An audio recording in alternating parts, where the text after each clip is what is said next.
காரணம் என்னால் என் தமிழ் மொழியில படிக்க முடியலன்ற ஏக்கனை இருக்குங்க. நீங்க நான் வெளிநாடுகளில் போய் வேலை செஞ்சவன். வெளிநாட்டில் இருக்கக்கூடிய தார் ரோடு, அங்க இருக்கக்கூடிய பள்ளிக்கூடம், அங்க இருக்கக்கூடிய பால்வாடி, அங்க இருக்கக்கூடிய அரசு மருத்துவமனை, அதெல்லாம் பார்க்கும்போது இதே மாதிரி நல்ல மருத்துவமனை, இதே மாதிரி தார் சாலை, இதே மாதிரி குடிநீர், இதே மாதிரி தெருவினுடைய கட்டமைப்பு, சாலையினுடைய கட்டமைப்பு, கிராமத்தினுடைய கட்டமைப்பு ஊர்ல இருக்காதான ஒரு ஏக்கம். அந்த ஏக்கத்தின் வெளிப்பாடு தான் நாம் தமிழர் கட்சியில் நாங்க 5 வருஷமா போட்டியிறது. நாம் தமிழர் கட்சியில் தெரு தெருவா கத்துறது. எங்களுக்கு நிறைய ஆஃபர்லாம் வந்துச்சு. திமுக அதிமுக நிறைய கோடிக்கணக்கில் இப்ப வேட்பாளர் இருந்து அப்படியே வந்தா பெரிய ஆஃபர். போக தெரியாமல்ல, பொழைக்க தெரியாமல்ல, எங்கள் பிறவி கடன். இந்த ஜென்மத்தில் நாங்க பிறந்துட்டோம். உங்களை மாதிரி பாவம் செஞ்ச எங்க அப்பா அம்மா பாவம் செஞ்சிருக்காங்க. எங்க அப்பா உதயசூரியன் கட்சியில போட்டியிட்ட நபர், எங்க அப்பா உதயசூரியனுக்காக உழைத்த நபர், சாகுமறை திமுக வேடி கட்டினாரு. அப்படின்னா பாத்துக்கங்க அப்பா எவ்வளவு பெரிய பாவக்காரன். எங்க அப்பா செஞ்ச மிகப்பெரிய பாவம் கொலை செய்யல, கொள்ளையடிக்கல, கஞ்சா வைக்கல, சாராய வைக்கல. மாறாக இதெல்லாம் செஞ்சவனுக்கு உதயசூரியன் ஓட்டு போட்டாரு. உதயசூரியன் ஓட்டு போட சொல்லி பிரச்சாரம் பண்ணாரு. உதயசூரியன் ஓட்டு போட தேர்தல் பிரச்சாரத்தில் நின்றாரு. ஆகவே அது பாவம். எங்க அப்பன் சேர்த்து வச்ச சொத்துல எனக்கு பங்கு இருக்குன்னா, எங்க அப்பன் செஞ்சு வச்ச பாவத்துல எனக்கு பங்கு இருக்கு. அந்த பாவத்தை தீர்ப்பதற்காக நாம் தமிழர் கட்சி கத்துறேன். இதுல நீங்க முடிவு பண்ணிக்கங்க.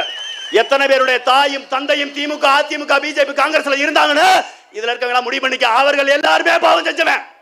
எல்லா பேரும் பாவம் செஞ்சவன். ஒவ்வொரு ஆண்டும் நியூ இயர் அப்ப ஏதாவது ஒரு தேவாலயத்துக்கு போலான்னு போவேன். நான் ஆர்சி பள்ளியில படிச்சவன். அப்படி ஒரு தடவை கோயம்புத்தூர்ல ஒரு தேவாலயத்துக்கு போகையில திடீர்னு உள்ள போகையிலே பாதியிலே வாங்கினாங்க. அப்போ நான் கேட்டேன், ஃபாதர் நாங்களே பார்த்தேன் ஜாமி கும்பலான்னு வர்றோம், எங்களை எடுத்தோடனே பாதியிலே வாங்கலன்னு சொல்றீங்க, நாங்கள் என்ன ஃபாதர் பாவம் பண்ணோம் அப்படின்னு. இந்த பூமியில் பிறந்ததே பாவம் தம்பினார். உண்மையிலே இப்போ தான் தெரியுது, இந்த பூமியில் பிறந்ததே பாவம் என்றால் இந்த பூமியில் பிறந்து பாவம் செய்தவர்களை தலைவர்களாக தேர்ந்தெடுத்தது எவ்வளவு பெரிய பாவம்.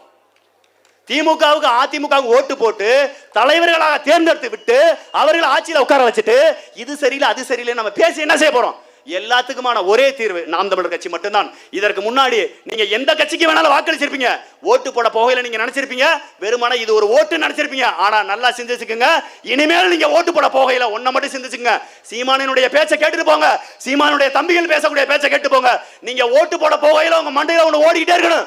நான் வாக்கு செலுத்த போவது வெறுமன வாக்கு அல்ல, என் எதிர்கால தலைமுறையினுடைய வாழ்க்கை. என் மகனுக்கும் என் மகளுக்கும் என் பேரனுக்கும் என் பேத்திக்கும் என் தம்பிக்கும் என் தங்கச்சிக்கும் நான் நல்ல வாழ்க்கையை கொடுக்க போறேன். நல்ல வாழ்க்கையை கொடுக்கக்கூடிய தலைவரை தேர்ந்தெடுக்க போறேன்னு சொல்லிட்டு